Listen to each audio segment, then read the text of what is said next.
to Life in Accounting, the Where Accountants Go podcast. Life in Accounting is the podcast for everyday heroes like you working in the accounting profession.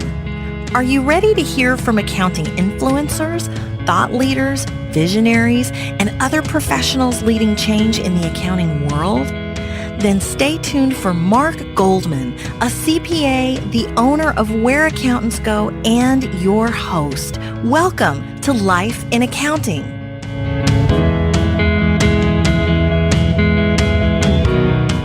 I would say that I tend to get good information from a lot of good people, and I will glean from those that I feel have much more experience than I do, and even people who may not necessarily be CPAs, but just have a wealth of wisdom to offer.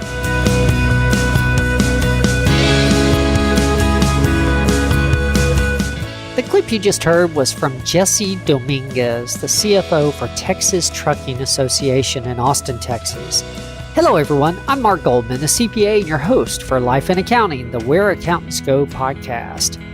I invited Jesse on the show because I've had the opportunity to have a few short conversations with Jesse previously, and I knew he would be very open and genuine about sharing his story.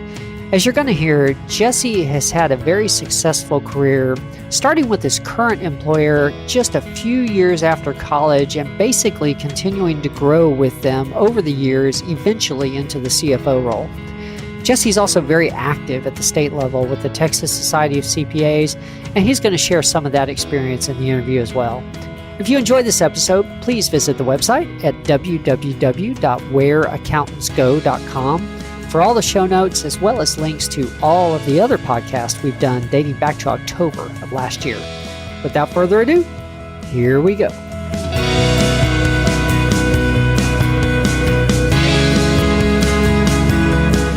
Well, good afternoon, Jesse. I appreciate you taking the time to be a guest on the show. Thank you very much for making the time on your schedule.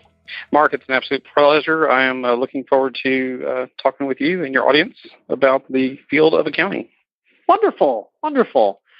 Well, at the time we're recording this, I've had several guests in a row from public accounting, and I try to keep a balance on the show to make sure that we're showing all the different options that are out there for accountants. So I knew you'd be a great guest to bring on the show. Obviously, you're in industry, but being with a trade association, I figured there'd be a few twists and turns, a few things that are a little different than typical for-profit industry positions. Before we get into that, though, and obviously also I'd like to get into your involvement with the State Society because I know you're very involved there. But before we get into those, I wanted to find out more about what led you to accounting in the first place. How did you decide to even consider accounting as a career? Thanks for the question.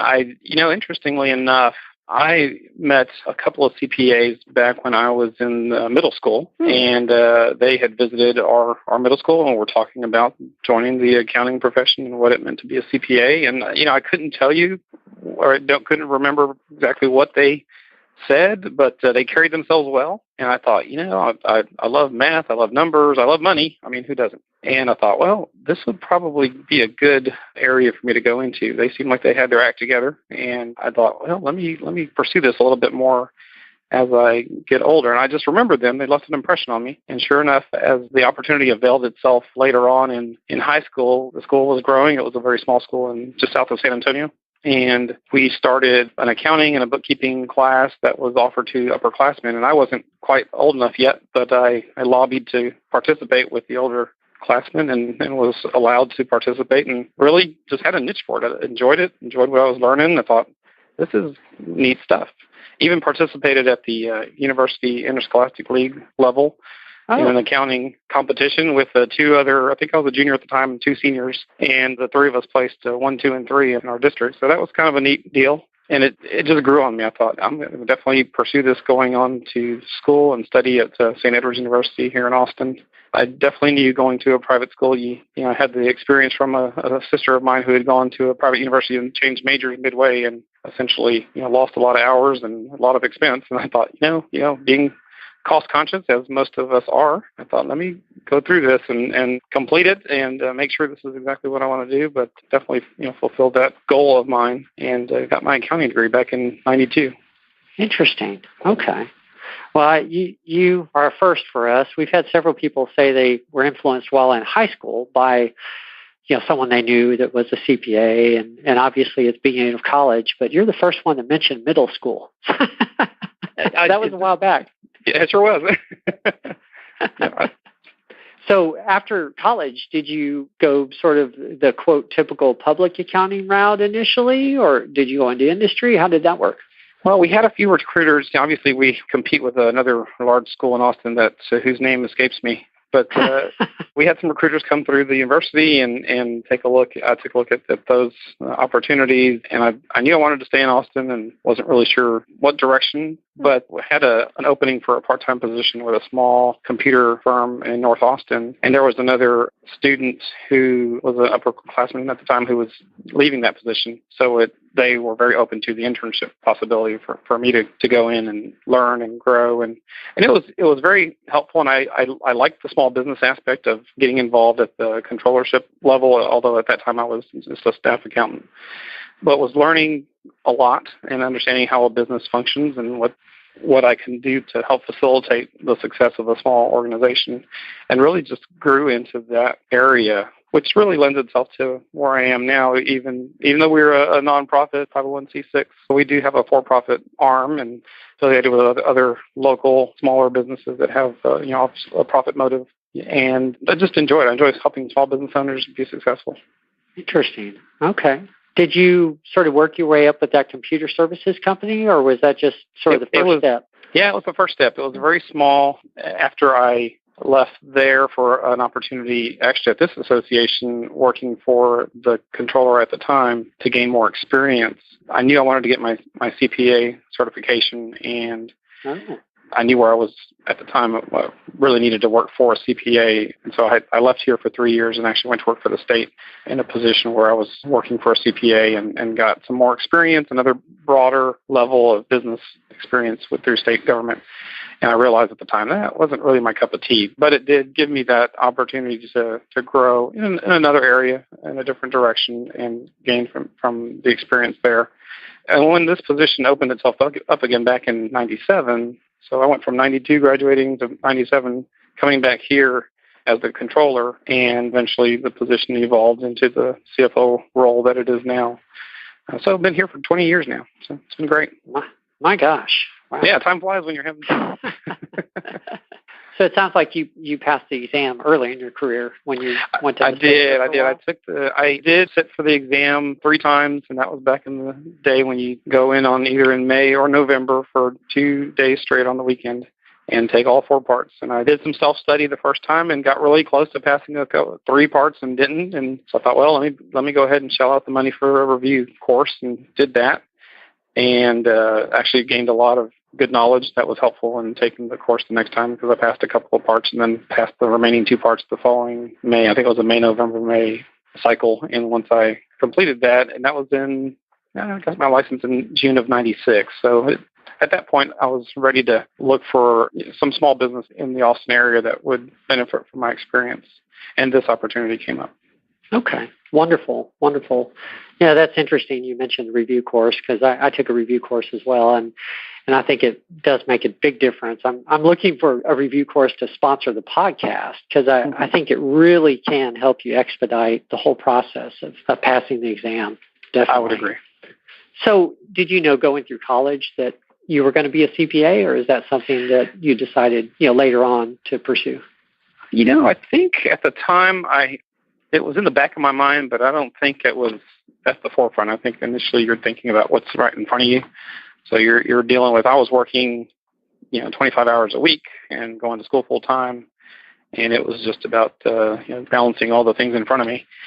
And I knew that after about a year of being out of school, I realized if I want to advance my career, I'm not going to do it at this level. And so it was imperative that I move forward and pursue the CPA exam. And I remember going to Barnes & Noble at the time, or another bookstore, and got those huge review books, like phone books, which is going to be an analogy that will not be relatable for most of your millennial audience.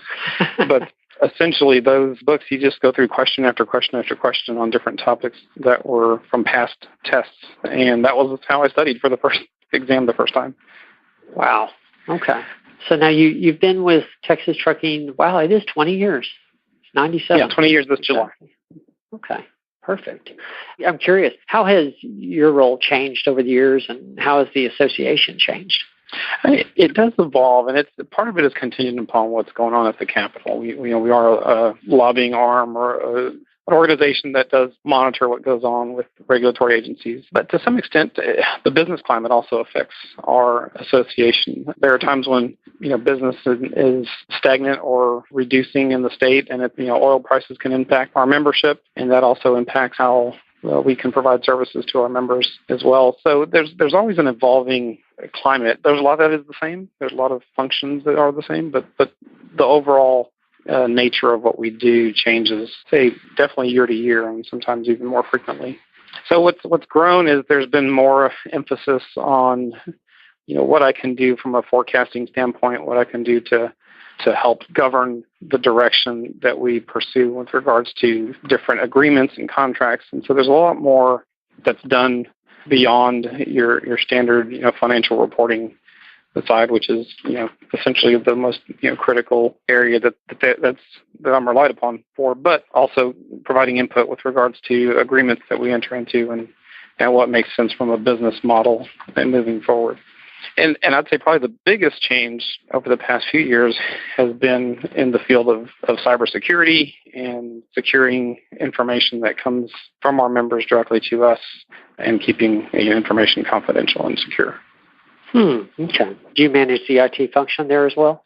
Essentially, yes. When you're in a small organization, you do wear a lot of hats. So I do manage the database and IT infrastructure. I mean, we do outsource the bulk of that. It's definitely not my first language, so it's difficult to know some of the ins and outs. But what's helpful is having a team of professionals behind you that you can rely on to give you good information. And whenever things come up that are questioned, and again, there's so much changing in the world of computer technology and security and accessibility that we have to make sure that we have all our T's crossed and I's dotted. Okay. Yeah, I'm curious. In moving from controller to CFO, is there anything that you did to prepare for that, or has there been any further training or education that's helped you in that transition, or do you feel like you've been at the organization long enough that it was sort of a natural progression? Well, the role itself evolved into what I essentially took on more responsibility in my role as staff changed and as functions changed, and part of that was as demand changed as well. And so what I would do is just continue with any educational offerings that were out there. I've attended different seminars with regards to the function of a CFO and advanced functions and things that I should be prepared to look out for and provide management with the information and tools that they need to make informed decisions. So it's really like any other business, things are always evolving, and the CFO role itself is constantly changing with new demands and pressures, and making sure that we're doing things with integrity here and also providing management with information they need to make informed decisions to move the organization forward. So really it's about keeping abreast of things going on in the financial world. Okay. I'm curious, what have you enjoyed most about your career? I really enjoy helping people, and I do that in this role. And the fact that people rely on me for information it's rewarding, because you know that you're a valued member of the team, and you also know that it takes several people to be successful. So it's nothing that I do on my own or that I can provide myself. I make sure that the people that work with me and that report to me get the credit for the work that they've done. So it's encouraging to see them do well and receive the kudos for what they do. And it's rewarding also working with interns that come through here and are learning and growing and asking for more responsibility themselves, because they want to gain as much knowledge in the real world from the academic world that can be useful for them in the future as well. So that's it's a teaching environment that's helpful too. Yeah, that is very rewarding when you can pass on the benefits of some of your experience to those a little younger, definitely.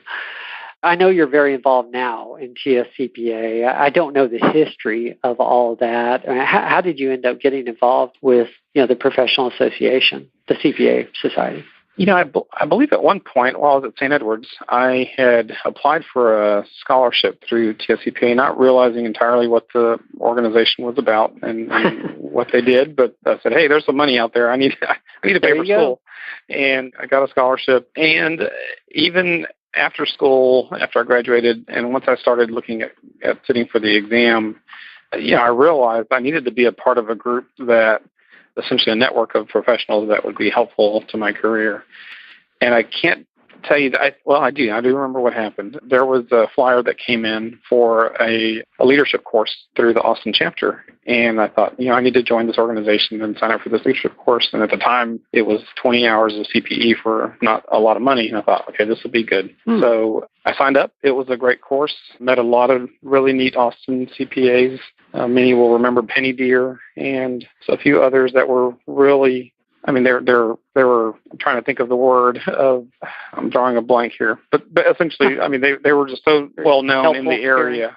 Oh. Yes. There were a handful of CPAs who were just so well known in the Austin area and very well connected, very involved in the Austin chapter. And from there, I just continued to be involved and essentially said yes to anything that was asked of me from the Austin chapter with regards to how I could assist, volunteer, lead, and be a face of the organization.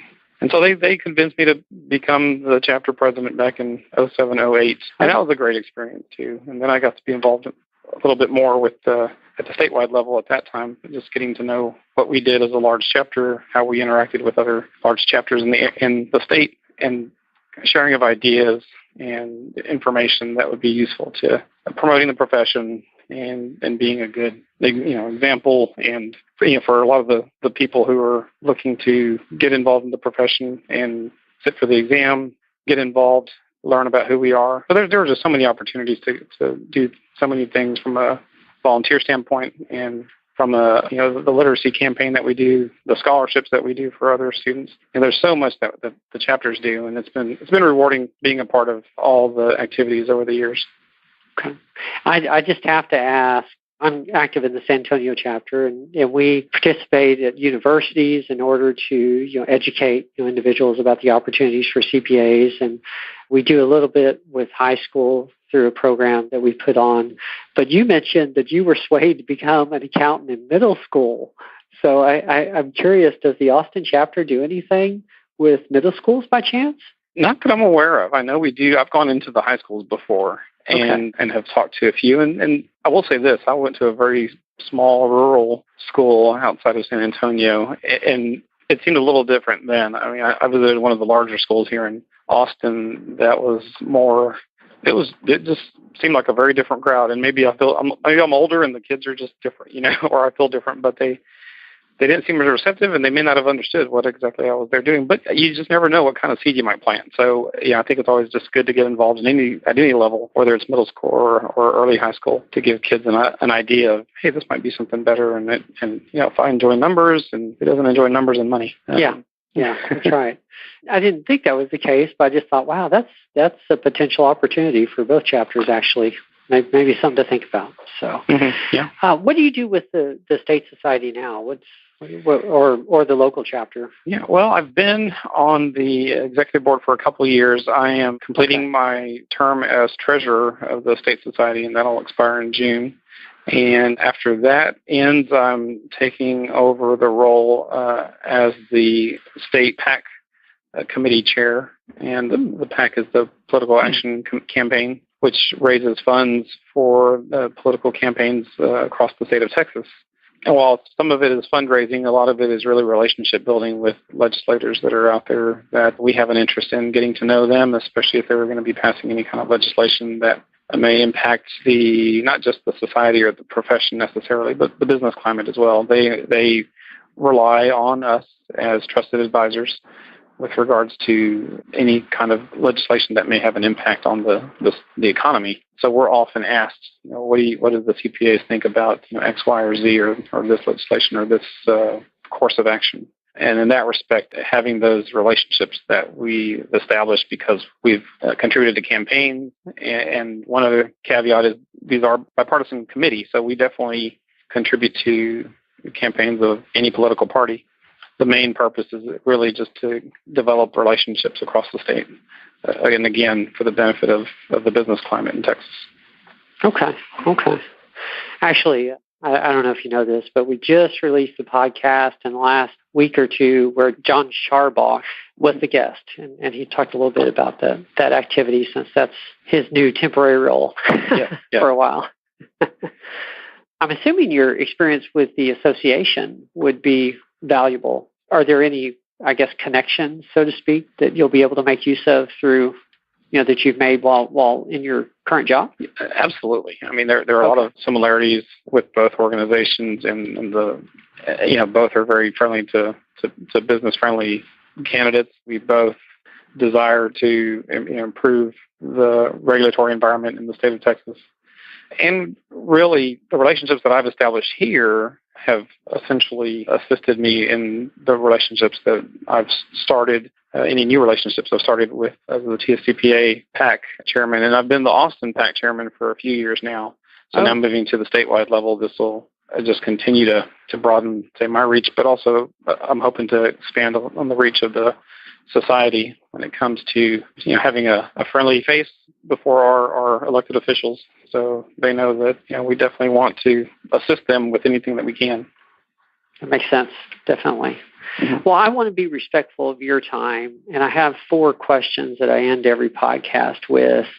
There's one last question, though, before we get into that. I'm curious, you've had a successful career. Seems to have went very well, and you seem to be very balanced and, content. Is there anything that you would change if you had the opportunity? Maybe a risk not taken, or a risk you did take that you wish you didn't have or wouldn't have? Anything you would have changed? Yeah, that's a great question. I a few years ago, I took some courses at UT for the Certified Financial Planning certification, and took the exam and passed it, and was pursuing making a change at the time. And I don't know that I necessarily regret it or wish I had. I wish the opportunity availed itself for me to continue what I'm doing here, because learning what I learned then during that coursework has actually helped me when it comes to managing employee benefits, our retirement plans here, and understanding a lot of the investment side of the business world that individuals and some small business owners that I assist now do benefit from. So, but I wasn't doing it full time, so I couldn't go I would have had to quit this job and go pursue something in the investment world or in insurance. And I wasn't quite ready to do that yet. I think unfortunately I'm not too much of a salesman, and so in that respect, it was difficult for me to move into an area that I wasn't quite comfortable with at the time. Maybe now I'm a little bit more mature, I might be able to move in that direction. But that's probably one change that I wish I would have had a little bit more, pursued maybe a little bit further. Sure. Well, you have to prioritize things in your overall life, and so absolutely, yeah, that makes sense. Well, first of the final 4 questions, what has been your proudest moment? Gosh, that's a tough question. From a professionally or personally, personally, I'm proud to be a dad and a husband. Professionally, I'm very proud to be a CPA, and really proud of the relationships that I've established through the state society and through other connections made as a member of the society. Sure. Yeah, that's made a big difference in my own career. I really enjoy involvement with the society. Well, tell us about a mistake you've made and what you learned from it, of course. And frankly, the bigger the better. That just makes it more fun. I think there was a time when I had been given some instruction by the boss at the time, and I thought I should corroborate that information before I just move forward, because there should be kind of a paper trail based on what was told to me. Sure. So I went to corroborate with the chair of the board and got a different story, but got it all figured out. It made for a little bit of tension, that it wasn't necessarily it could be a mistake in the sense that I just didn't take what was said at face value, but I think it was necessary to corroborate the story and make sure that the direction that was given was put in writing. So that's essentially what I requested. So let's get that in writing, make sure we move forward so that we've got, number one, just kind of cover my bases and cover any other bases that are out there. So Okay. it was more of a tense situation than it was a mistake, but I may have not have handled that correctly on the front end with regards to the communication with the CEO at the time. Sure. Were there any dire consequences? No, it just kind of, again, became a little tense, but I think we worked it out. Okay. So get things in writing. Yes, yeah, get things in writing. It's I think the current chair, Kathy Kepka, says that if it's not in writing, it didn't happen. So that's good news. It's good advice. Yeah, that's good overall advice, general business. Yeah. Well, who's been the biggest mentor so far in your career? Yeah, that's a good question, too. I would say that I tend to get good information from a lot of good people, and I will glean from those that I feel have much more experience than I do, and even people who may not necessarily be CPAs, but just have a wealth of wisdom to offer. So I like to get just a broad-based feedback from people who I feel like they're successful, they know what they're doing, they've got their heads on straight, and the advice that they give and the information they provide can be useful to me. And likewise, do the same. So it's really kind of a broad approach to mentorship. It's really about having a big tent and using a lot of resources to make good decisions. Okay. I added that question in because in the first few episodes, I noticed that in the first few that there was, one or two individuals that just had really made a difference in people's career. But then since I've added it in, I've realized that if you have the attitude that you can learn from everybody and trying to think about what you can learn from everybody, it is hard to identify just one person. Yeah, it is. So, it is. Yeah, I can totally relate. Well, what's been the best piece of advice you've ever received? I'd say the best piece of advice has been trust God, trust yourself, and believe in yourself as well. And I think, especially when I think about the days when I was spending 3 hours a night studying for the CPA exam, or going to a 3-hour night review course, and taking one night off a week just from studies just to clear my head. But the sacrifice that was made back then was for the benefit of today, and it really paid off. So those things were very influential in me staying the course. That makes a lot of sense. Yeah. There's some truth to living out your fullest each day, but there's also some benefit to delayed gratification. Yes, absolutely.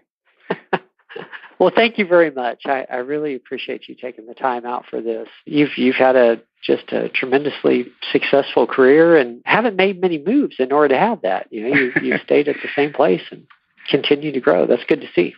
Well, and what's interesting about that is not only have I been here for 20 years, but about 6 years ago, another small business owner that I have a relationship with asked me to essentially be her part-time CFO because she didn't necessarily need somebody full-time. And so I established a lot of the same protocols and controls that I have exercised here to benefit her company. And I'd spend, a couple dozen hours a month helping her oversee her operations. And then on top of that, I've got a little budding tax practice that I spend a few extra hours on the evenings and weekends during tax season, working with about 5 dozen clients, and it's grown over time just from word of mouth. So I kind of make myself available. I really feel like this is a role that I can be helpful to small businesses, to people, to families, to help them with not just their tax planning, but also just their overall financial overview and worldview. So I've really enjoyed that aspect as well. That again, people really look to me as a trusted advisor, and I've got a wealth of clients and relationships and friendships and colleagues that do look to me. So you can broaden your base even when you start down one path. It doesn't necessarily close other doors. You can kind of keep several doors open at one time. I like to tell people I've got several fishing poles in the pond. So it's, diversification. Exactly. You did learn something from that financial training. Yes, very much so. Well, I was going to ask about JHL, but I figured that just must not be current. Is that one of these? Yes, that is one of the, exactly. Jennifer Stevens has a consulting and PR firm here in Austin that has been growing, and she puts on she does a lot of fundraising for nonprofits in the Austin area, and really from a fundraising background and also from a political background. She's come out of the political world, so has a lot of good contacts here in Austin as well. So she's very well known. Their biggest event is coming up this April. It's called MJM, which stands for Mac, Jack, and McConaughey. So she and Mac Brown and Jack Ingram and Matthew McConaughey put together a huge fundraiser that raises several $1 million each year for different charities that are for the purpose of benefiting children. So a lot of different children's charities that they put on. It's a lot of great fundraisers, including a fashion show and concerts and golf tournaments. So it's a pretty big event. They do all the hard work, and I just make sure all the money is where it's supposed to be. Well, is there anything else I didn't ask about that I should have? Because now I feel like I missed something. Oh, well, no, I'm just thinking about, I talked to you earlier. I think I've been our church treasurer for 13 years. So again, part of my volunteer role is not just with the society, although that's a huge, from an educational standpoint and just from a networking standpoint, it's been really good. But from a relationship standpoint, a lot of great people in our local church that I've known over the past 12 plus 13 years. And just being the treasurer is always kind of a fun when you have building projects or needs that come up. And again, being able to be a resource and a help to others is always good. Yes. Yeah, 13 years, that's a while. I go to a rather large church now, but a little over 5 years ago, I went to a much smaller one, and we had about 4 accountants that rotated through, basically, the treasurer spot, because I only have so many accountants you can draw on. I know. I need to recruit. I'll tell you what.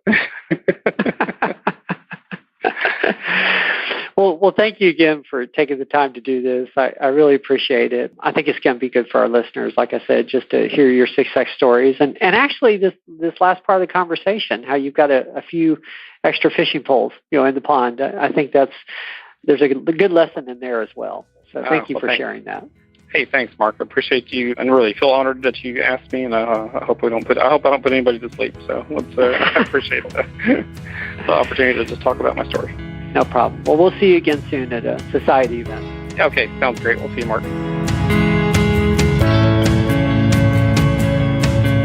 As I mentioned in the intro, I think there are several good takeaways from the journey Jesse shared with us. First of all, although sometimes you can gain experience by moving around to different employers for different opportunities, sometimes it really does pay off to devote yourself to your current position and just see where that goes. It may take you all the way to CFO.